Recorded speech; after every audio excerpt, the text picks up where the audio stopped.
인간에 의해 12주차 2교시 시작하도록 하겠습니다. 조금 전에 우리가 1교시에는 오염물질이라는 것이 무엇인지, 환경오염이라는 것이, 또 그 중에서 우리가 이제 통상적으로 생활하면서 많이 겪게 되는 것이 이제 대기오염, 수질오염, 토양오염, 뭐 이런 것들 아니겠어요?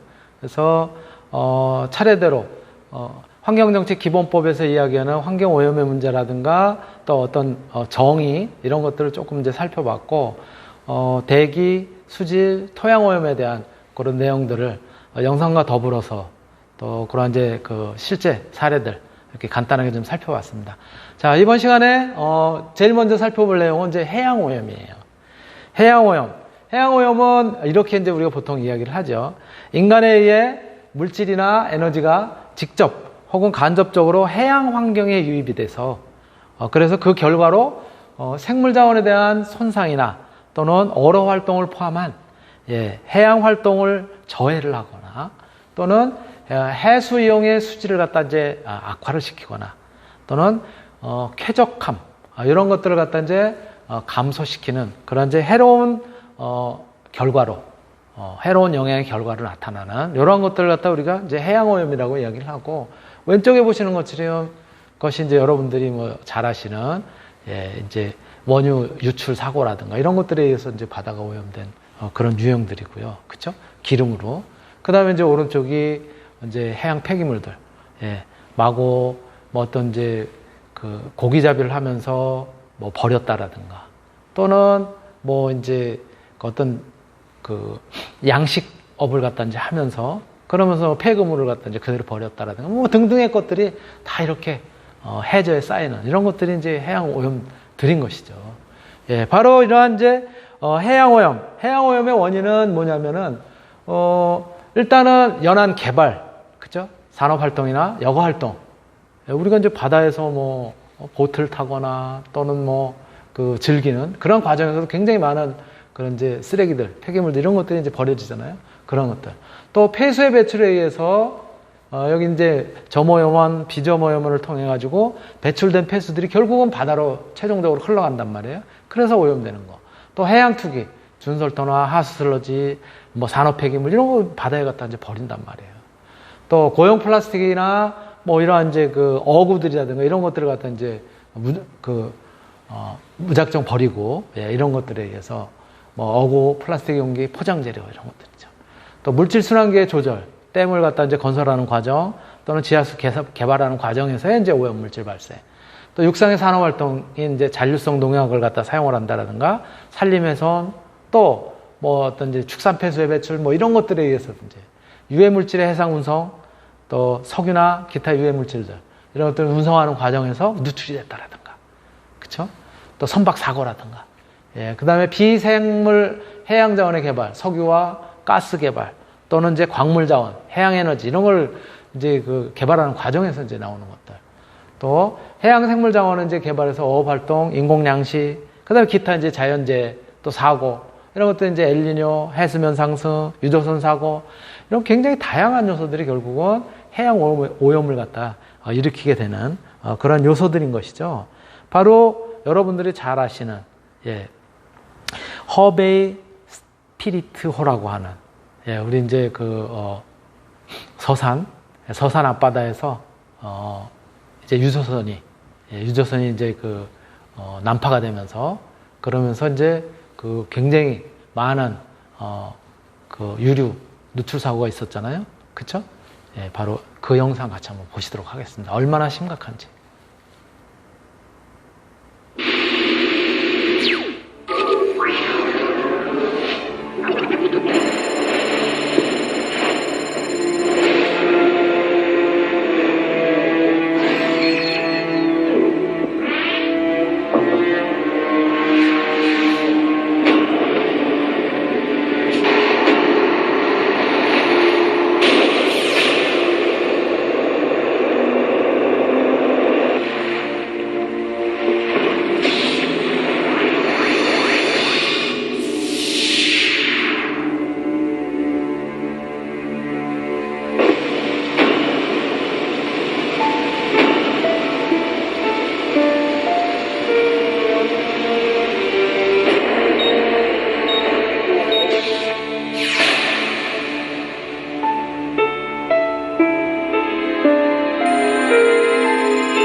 네, 태안 앞바다에서 있었던 유조선 사고, 예, 허베이 스트리토라고 하는 유조선이 이제 바로 해상 크레인하고 충돌이 돼가지고 그래서 이제 일어났었던 기름 유출 사고죠.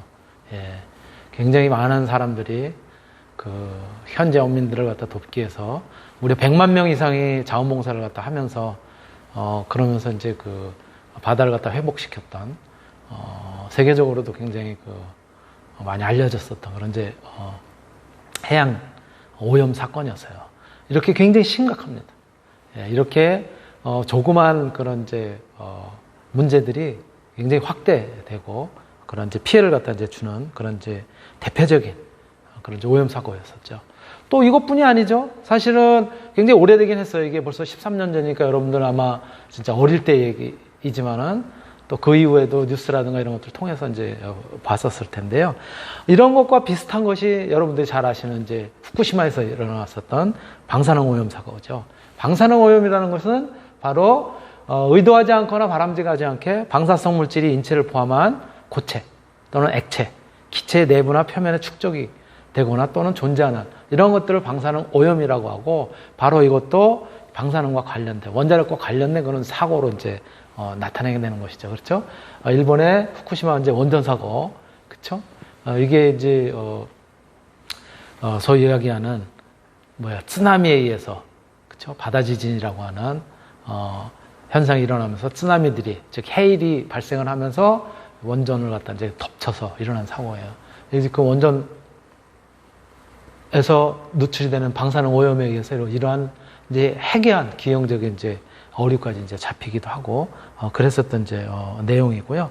바로 어느 정도인지 심각한지 그 사례 한번 보실게요. 8년 전 원전 사고가 발생했던 일본 후쿠시마, 지금은 어떨까요? 일부 지역에선 주민들이 삶의 터전으로 복귀했지만 방사능 오염은 여전히 심각한 수준이어서 주민과 어린이 건강에 위협이 되고 있습니다. 또 오염 제거 작업에 투입된 노동자들에 대한 인권 침해도 우려할 정도라고 합니다. 추은호 기자입니다.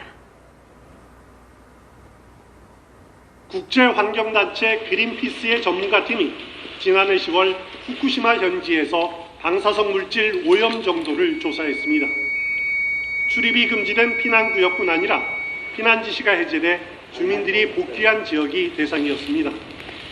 조사 결과 최대 권고치보다 많게는 100배나 되는 고준위 방사성 물질이 검출됐습니다.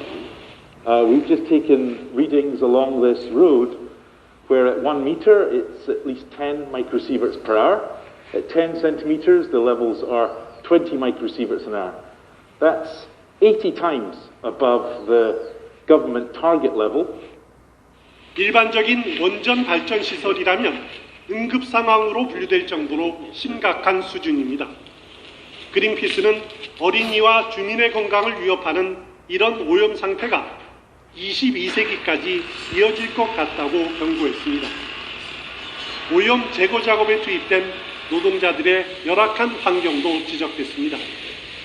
노동자들은 제대로 된 방사선 방호 훈련 없이 하루하루 방사능에 노출된 현장에서 저임금에 시달리고 있다는 것입니다. 本当に人間扱いされてないなと、いくらでもいるみたいな感じで賃金払えば雇ってやるというある人は奴隷だっていう言い方もしてましたけども 그러나 일본 정부는 오염된 땅 후쿠시마에서 벌어지고 있는 노동 착취와 어린이들에 대한 건강 위협을 외면한 채 은폐에만 급급하고 있다고 그린피스는 지적했습니다. YTN 추은호입니다. 네. 그런데도 또 올림픽을 하겠다고 작년에 올해죠. 그렇게 또 그 야단법석을 떨지 않았어요. 그럼에도 불구하고 또 이제는 이제 바다에다가 이 원자력 발전소 폐수, 그 방사능 폐수 이것도 이제 버리겠다라고 이제 지금 하고 있잖아요. 이게 참 굉장히 심각한 문제라는 거예요.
東日本大震災からの復興を世界に発信する令和の時代、新しい時代にふさわしい大会としたいというように考えています。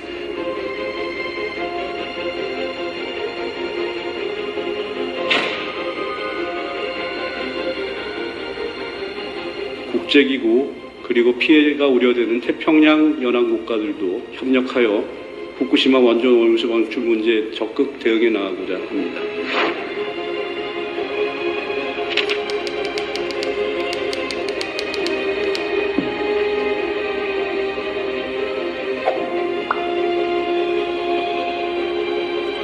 네, 이렇게 심각한 문제를 갖다 야기시키고 있고요. 방사능 오염이라는 것이. 그럼에도 불구하고 뭐 아베 이제 그만뒀지만, 아베는 올림픽 또 방사능 오염 물질을 갖다 이제 배출하려고 하는 그런 이제 애욕을 숨기지 않았었죠. 우리가 좀 각성을 해야 될 것 같습니다. 다음은 소음 진동의 문제예요. 소음이라고 하는 것은 기계나 기구 또는 시설, 기타 물체 사용으로 인해서 발생하는 강한 소리. 이건 이제 소음이라고 우리가 보통 얘기하죠. 그리고 마찬가지로 진동이라고 하는 것도 기계, 기구, 시설, 기타 물체 사용으로 인해서 발생하는 그런 이제 강한 흔들림. 이것을 이제 진동이라고 해요. 그래서 소음과 진동은 보통 이제 같이 붙어서 다니는데요. 우리가 원하지 않는 소리나 떨림으로 인해서 일상생활에서 느끼는 공해. 이런 것들 중에서 가장 빈번하게 우리 주변에서 일어나고 있는 그러한 이제 특성을 갖다 이제 가지고 있고요. 여기에는 이제 외부 소음과 진동이 있고 또 가정 내에서도 이제 소음과 진동이 있을 수 있죠. 외부 소음과 진동은 교통이나 외부의 음향기기 또는 이제 공사장에 조금 전에 말씀드렸던 것처럼 이제 그러한 이제 소음 진동 이런 것들이 있을 수 있지만 가정 내에서도 뭐 창문을 열고 닫는다라든가 음악을 크게 틀어놨다라든가 또는 걸어 다닌다라든가 이러면서 또 층간소음에 의해서 문제가 발생하기도 하잖아요. 또 여러분들 뭐 경험이 있겠지만 청소하고 그러는 과정에서 굉장히 소음이 이제 크게 발생하잖아요. 이런 것들이 다 소음 진동의 이제 문제인 거예요. 바로 이런 이제 소음 진동 이제 발생 원들이 소음 발생원의 경우, 진동 발생원의 경우 이제 구분을 해놨는데 굉장히 다양한 요소들인 것이죠. 그렇죠? 교통, 생활, 공장이나 사업장, 항공기 소음 이런 것들이 다 이제 소음들이고요. 그다음에 진동의 경우는 공장에서 발생하는 거, 또 교통, 또 건설 이런 현장에서 발생하는 다양한 그런 이제 유형들이 있다라고 하는 것도 이제 기억해 두시면 될 것 같은데요. 바로 이러한 소음 진동 이 문제들은 결국은 우리가 여러분들 잘 아시는 것처럼 층간소음 이런 것들로 인해서 주택 내에서 발생하면서 거기에 여러 가지 문제들이 이제 일어나게 되는 거죠. 한번 영상 보실게요. 네, 정신질환자가 흉기를 휘두르는 사건이 또 발생했습니다. 평소 층간소음으로 갈등을 빚어온 이웃 주민과 실랑이를 하던 중 순식간에 벌어진 일인데요. 네, 자칫 큰 인명피해로 이어질 뻔했습니다. 장보경 기자가 단독 보도합니다. 흉기를 든 상태로 흥분해 있는 여성. 뒤에 있는 남성이 여성을 필사적으로 붙잡으며 제지합니다.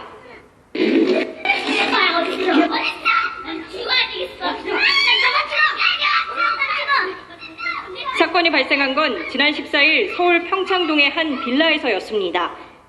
아침 9시 10분쯤 2층 주민이 빌라 앞에서 1층 주민과 실랑이를 벌이다 집에서 흉기를 가지고 온 겁니다.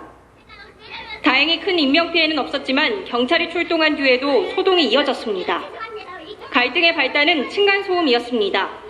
당일 새벽 2층에서 나는 소음에 1층 주민이 주의해달라는 의사표시를 했는데 아침에 외출하려던 두 가족이 마주치면서 상황이 발생한 겁니다.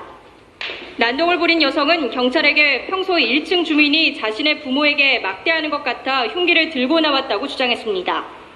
평소에도 층간소음이 항상 많았는데 어제는 유난히 더 심했어요. 그럼 저희가 자다가 깜짝 놀래고 그 아버지가 그때 제지를 하지 않았다면 아마 사건이 일어났어요.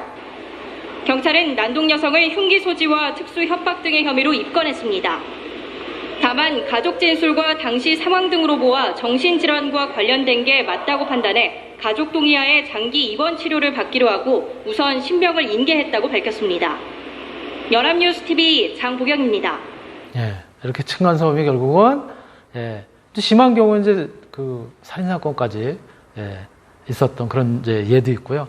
바로 굉장히 그 이제 소음 진동의 문제, 커다란 이제 환경 문제인 것이죠. 다음은 이제 악취에 대한 문제인데요. 악취란 황화수소나 멜카탄, 그 다음에 이제 아민류, 그 밖에 자극성 있는 물질이 사람의 후각을 자극해서 그래서 불쾌감이나 혐오감을 주게 하는 이제 그러한 이제 냄새를 갖다 우리가 이제 악취라고 얘기하는데요. 자연적으로 발생하는 것은 이제 자연적으로 미생물들에 의해서 단백질 분해하는 과정에서 그러면서 고약한 냄새가 나는 이제 그런 것들이고요. 우리가 쓰레기 버리고 이럴 때 이제 많이 냄새가 나잖아요. 그런 요소들이고, 인위적으로 발생하는 경우에는 이제 염소나 염화수소, 또 VOC라고 하는 이제 휘발성 유기화 물질들, 이런 것들이 이제 악취를 발생시키는 그런 이제 대표적인 그런 이제 오염원이라고 이제 볼 수가 있는 것이죠. 바로 이러한 이제 악취는 또 이 하천이라든가 이런 데서도 이제 자주 발생을 하게 됩니다. 그것도 한번 영상 보실게요. 원주천의 수질이 크게 개선되고 있다는 원주시와 원주지방환경청의 홍보 많이 접하셨을 겁니다. 이들 기관은 그동안 원주천으로 흘러들어가는 지류에 대한 정비사업과 생태하천 조성사업 등으로 원주천의 수질이 2등급 이상 향상되었다고 홍보해왔는데요. 하지만 본 방송 취재 결과 현장의 실태는 크게 다르다는 것을 알 수 있었습니다. 원주시 당구동의 주택가가 밀집한 원주천 둔치. 이곳은 원주천으로만 따지자면 상류에 해당합니다. 이곳에서도 원주천으로 흐르는 배수관로를 찾아볼 수 있었는데 유관 확인이 가능할 정도로 폐수와 악취로 인한 민원이 끊이지 않고 있습니다. 특히 운동 등으로 원주천 둔치길을 오고 가는 많은 시민들은 오래전부터 배수관로를 따라 원주천으로 흘러드는 오폐수와 이로 인한 악취로 큰 불만을 호소하고 있습니다.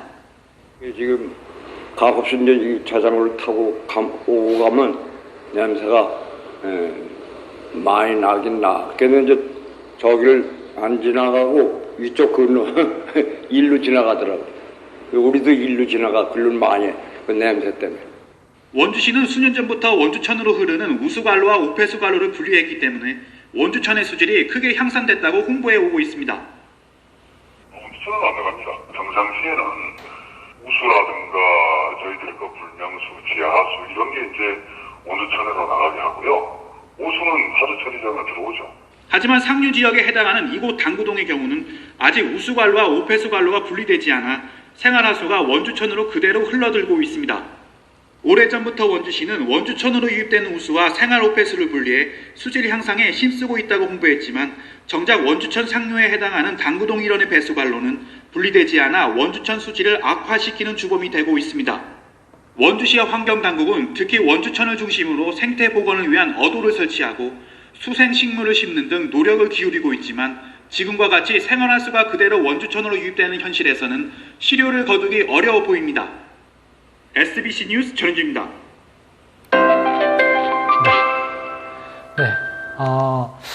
지금 이제 악취와 관련된 이제 그런 뉴스를 이제 보셨고요. 자, 다음은 이제 빛공해입니다. 빛공해라고 하는 것은 조명 목적과 상관없이 지나치게 밝게 하거나 또는 잘못된 그런 어떤 이제 배광 설계로 인해서 조명 영역을 벗어나는 그러한 이제 인공 조명에 의한 빛, 이것을 갖다 우리가 이제 빛공해 이렇게 이야기를 하고 있고요. 이렇게 밤새도록 네온 사인이 켜져 있거나 또는 이제 거리의 경우에도 이제 보면은 어떤 공원이라든가 이런데 이제 물론 방범을 위해서 불을 갖다 계속 켜놓고 있잖아요, 그렇죠? 방범등, 가로등 이런 것들이 결국은 이제 수면을 갖다 이제 방해하기도 하고 그런 역할들을 이제 하게 되는 것이죠. 바로 이러한 빛공해에 의한 이제 영향이 굉장히 사실은 어떤 부분에서는 굉장히 이제 심각해요. 그래서 야생동물에 대한 영향으로 본다면은 조류, 새들이죠. 여기서 얘기하는 조류는 빛으로 인해서 진로 이탈이라든가 서식지로 돌아가는 이런 것들을 갖다가 잘못 돌아가거나 잊어버리거나 이러기도 한다는 거예요. 또 포유류 같은 경우도 과도한 빛으로 인해서 번식 능력이 떨어진다라든가, 파충류의 경우도 서식지 이탈이라든가 교배 능력이 저하된다라든가, 양서류, 생활의 자연 감각이라든가 이런 것들이 이제 저하되면서 자기 집도 못 쫓아가고, 그 다음에 생활 패턴이 굉장히 깨지게 되는 그런 현상을 갖다 이제 보이게 되고요. 특히 이러한 이제 빛공해들은 곤충류들, 양성, 주광성 곤충이 있고 또 음성 주광성 이제 곤충들이 있는데, 반딧불이 같은 경우에는 조명들이 생식에 굉장히 영향을 미쳐요. 그래서 조명이 밝게 되면은 얘네들이 제대로 기능을 못하고 점점 멸종이 돼가는 거예요. 또 유인 특성이 적은 이제 파장의 광원 이런 것들을 갖다 사용함으로써 이런 이제 곤충에 미치는 그런 영향을 갖다가 우리가 굉장히 주의해야 될 그런 필요성이 있다라고 이제 말씀을 드릴 수가 있고요. 또 이러한 이제 불청량이라고 하는 이제 빛공해 이런 것들은 사람에게도 굉장히 심각한 영향을 갖다 미치게 됩니다. 암을 유발하기도 하고요. 바로 그 영상도 보실게요. 밤에 집 밖에서 들어오는 빛 때문에 잠 못 이루는 분들 있으실 텐데요. 이런 야간 빛 공해는 수면을 방해할 뿐만 아니라 암을 유발하기 때문에 기준을 엄격히 해야 한다는 목소리가 나오고 있습니다. 최소라 기자입니다. 밤 11시가 지난 서울의 오피스텔. 벼란간 번개가 치듯 번쩍이더니 현란한 불빛이 창문을 통해 들어옵니다. 옆 건물 5구의 광고판에서 들어온 침입광이 그 원인입니다. 커튼을 내려도 불빛이 계속 들어와요. 자도 피곤한 것 같고 이렇게 숙면을 잘 취하기가 힘들어요. 이처럼 야간 밝은 조명에 노출되면 깊은 숙면을 돕는 호르몬 멜라토닌이 억제됩니다. 또 이 상태가 길어지면 비만 등 대사 장애뿐 아니라 암이 발생할 가능성도 커지는 것으로 보고됐습니다. 실제로 야간 빛공해에 노출됐을 때 여성은 유방암이 발생할 위험이 최대 1.5배, 남성은 전립선암이 생길 위험이 2배 높아졌습니다. 빛공해 심각성이 부각하면서 2013년 우리나라의 빛공해법이 제정됐지만 기준이 너무 느슨하다는 지적이 나옵니다. 소등 전과 후가 전혀 구별이 없이 그 10럭스로 돼 있고 그 10럭스 자체도 지금 예를 들면 소등 후를 기준으로 하면 1럭스 뭐 이런 2럭스 이런 수준에 비하면 높은 거죠. 그래서 소등 전과 소등 후로 나누어져서 기준이 정해져야 된다. 그렇게 저는 생각을 합니다. 독일은 소등 시간을 밤 10시로 정하고 그전에는 5럭스, 이후엔 1럭스 이상의 인공 조명을 빛공해로 규정하고 있습니다. 전문가들은 빛공해로 인한 불편이 심한 사람은 멜라토닌을 경구 복용하는 것이 일시적으로 도움될 수 있다고 조언했습니다. YTN 사이언스 최소라입니다. 예, 빛공해 우리가 많이 들어보지 못했었던 그런 이제 공해 요소이고요. 이러한 이제 그 문제점을 갖다 이제 드러낸다는 것 알 수가 있습니다. 자, 이어서 이제 우리가 이제 플라스틱에 대한 이야기를 조금 해보자고요. 플라스틱 오염. 예, 한번 사용한 플라스틱이 방치돼서 지역을 오염시키는 이런 현상을 갖다 이제 우리가 플라스틱 오염 이렇게 이야기를 하잖아요. 바로 여기 있는 게 이게 바다입니다. 바다에 버려져 있는 전부 바다로 흘러 들어간 이제 플라스틱이고요. 예, 이렇게 바다를 오염시키면서 그물이라든가 이런 것들에 의해서 고래가 그죠? 고래가 지금 이제 고통스럽게 죽어가고 있는 그런 이제 현장도 사실은 플라스틱에 의한 오염으로 이렇게 우리가 이제 볼 수 있는 그런 현상이고요. 사실은 이러한 이제 플라스틱에 의한 오염들은 실제로 그 물고기들에게 심각한 영향을 갖다 이제 주고 있어요. 그것도 영상으로 보실게요. 최근 인도네시아에서 죽은 채 발견된 고래 뱃속에서 페트병이나 슬리퍼 같은 플라스틱이 잔뜩 나와서 해양 오염의 심각성을 확인한 일이 있습니다. 그런데 이게 남일이 아닙니다. 서해에서 잡힌 아귀 뱃속에서 뭐가 나왔는지 보시죠. 강청환 기자입니다. 한 어민이 찍은 사진입니다. 전북 부안 앞바다에서 잡은 아귀인데 배가 불룩 튀어나와 있습니다. 아귀의 배를 가르자 500mm들이 플라스틱 생수병이 나옵니다. 이미 어느 정도 소화가 진행돼 위장에 늘어붙은 상태입니다. 배가 튀어나와가지고 배를 만져봤죠. 뭘 이렇게 먹었는데 튀어나왔다냐 하고 만져보니까 플라스틱 느낌이 나는 거예요. 그래서 사진을 찍기 시작했죠. 이것은 진짜 심각하다 이 정도면. 작은 플라스틱 조각도 아닌 이렇게 큰 페트병이 통째로 나온 건 처음 본다고 이 어민은 말합니다. 비닐봉지 아니면은 뭐 플라스틱 조그마한 거 소주컵 같은 거 이런 조그마한 것은 많이 봤어요. 근데 라면 봉지 이후에는 이제 제일 큰 걸 봤죠. 얼마 전 인도네시아에선 죽은 채 발견된 향유고래 뱃속에서 페트병과 슬리퍼 등 플라스틱 6kg이 나와 화제가 됐는데 최근 몇 년 전부터 우리 근해에서 잡힌 물고기 뱃속에서 각종 환경 쓰레기가 나오는 일이 부쩍 잦아졌다는 게 어민들의 설명입니다. 직접적인 비교는 어렵습니다만 전 세계에 보고된 오염 수준에 보면 중상위권 정도를 차지하고 있습니다. 해안가에 사시는 주민분들한테는 굉장히 현실적으로 다가오는 문제고요. 우리나라의 1인당 플라스틱 사용량은 세계 1위. 우리 바다의 미세 플라스틱 오염도 역시 세계 최고 수준이라는 연구 결과도 있습니다. SBS 강청원입니다. 이렇게 이제 심각한 상황인 것이죠. 바로 특히 이제 그 심각한 이유는 폐기물의 종류별 분해 기간을 갖다 이제 보면은요. 이렇게 종이나 우유폐, 나무 이러한 이제 식물성인 것들은 2개월에서 5개월 또는 5년 그리고 뭐 나무라고 하더라도 결국은 이제 큰 해는 없고 시간이 지나면 이제 분해가 된단 말이에요. 그런데 여기 밑에 보시면 금속 같은 경우가 100년, 일회용 기저귀 100년. 여기 보세요. 알루미늄 캔도 이제 금속이니까 오래 걸리지만은 플라스틱 병 캔, 또 플라스틱 병 팩 500년 이상 걸린다는 거예요. 분해가 안 된다는 거예요. 자연에서. 이런 것들이 굉장히 심각한 문제. 그래서 결국은 정부에서도 재활용 폐기물 관리 종합 대책을 갖다가 이제 마련을 해서 2018년에 이제 마련을 해서 올해 2020년부터는 이 페트병 이거를 갖다 색깔 있는 페트병은 이제 그 생산을 못 하도록 했어요. 그래서 여러분들이 이제 생수병이라든가 이런 것들 보시면은 색깔이 있는 거라고 하더라도 비닐을 갖다가 겉에 얇은 비닐을 씌워서 색깔을 갖다 나타내지 원래 병 자체는 이제 무색이에요. 그렇게 이제 바꾸도록 그렇게 법으로 규제를 했고요. 대형마트라든가 또 수거라든가 이런 부분들도 법으로 지금 사용 금지, 보고 의무화 이런 체계를 갖다 이제 갖추어서 그렇게 이제 조절을 하려고 하고 있습니다. 그럼에도 불구하고 한번 배출이 된 이 플라스틱들 이거 사람 참 힘들게 합니다. 굉장히 잘게 부서져가지고 미세 플라스틱의 형태로 이렇게 바다에 버려져서 먹이사슬을 통해서 우리 몸에 다시 들어올 수 있어요.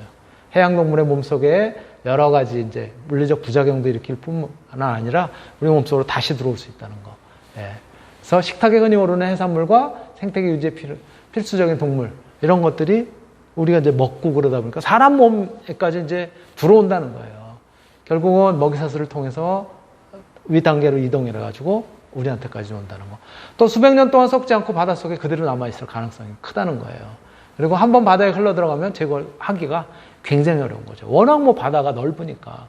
태평양에 한 6개 정도의 플라스틱 이 쓰레기 섬이 지금 떠돌아다니고 있어요. 태평양이 아니라 이제 전 세계 이제 해양에. 태평양에도 한 서너 개가 지금 이제 그런 것들이 있고요. 최근에는 여기도 보시면은 해양 생물의 서식지 그리고 북극 심지어는 우리들이 먹는 소금에서도 미세 플라스틱이 발견이 된다는 거예요. 이렇게 심각한 상황이라는 거예요. 자, 바로 이러한 미세 플라스틱의 문제, 플라스틱의 문제 이게 한번 KBS에서 방영된 적이 있어요. 플라스틱의 역습이라고 하는 그러한 이제 프로그램으로 잠깐 보시겠습니다. 제가 중간에 이제 끊을 거예요. 잠깐만 보실게요.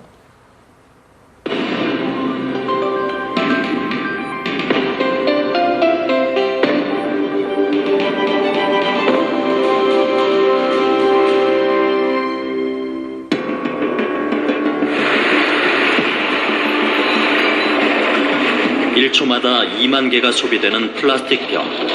대부분 짧은 시간 수명을 다하고 우리 눈에서 사라집니다.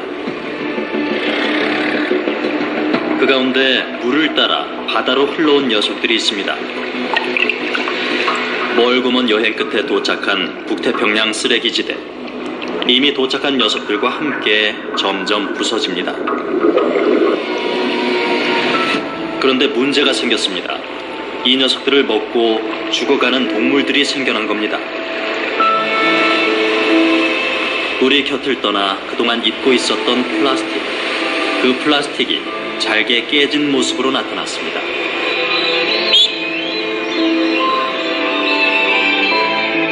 생명을 위협하는 플라스틱.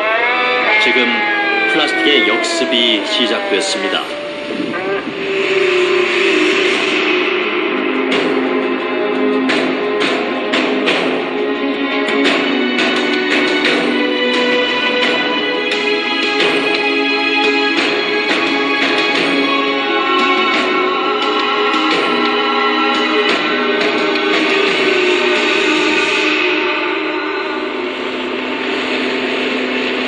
전남 신안군의 한 섬. 이곳에서 태어나고 자란 박화진 씨는 어업을 하며 생계를 꾸려갑니다.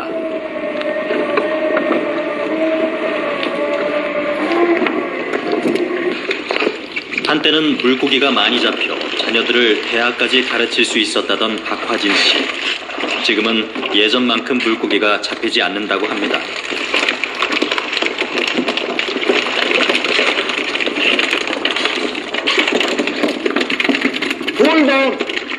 돌도 이거 방어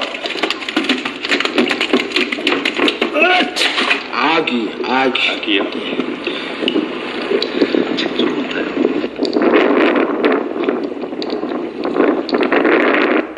이게 옛날 물방 고기반이란 말이 우리도에서 나왔잖아. 그런데 올해는 거의 흉내내야 새우도 안 나온다. 얘. 새우도 이 쓰레기도 이렇게 나오고요. 비닐이네요? 예, 비닐. 이것도 같이 들어가나요? 예, 오늘은 쓰레기가 안 들었어요. 쓰레기가 겁나게 시끄러워.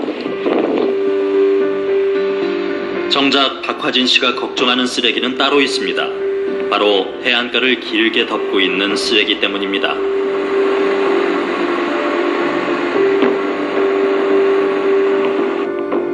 (20여 년) 전부터 바다에서 플라스틱 쓰레기들이 때로 몰려온다고 합니다. 그러면 뭐 이거 뒤에서 못 하겠어요 우리 주민들은 이것이요. 이거 뭐 해석장이라고 보겠어요.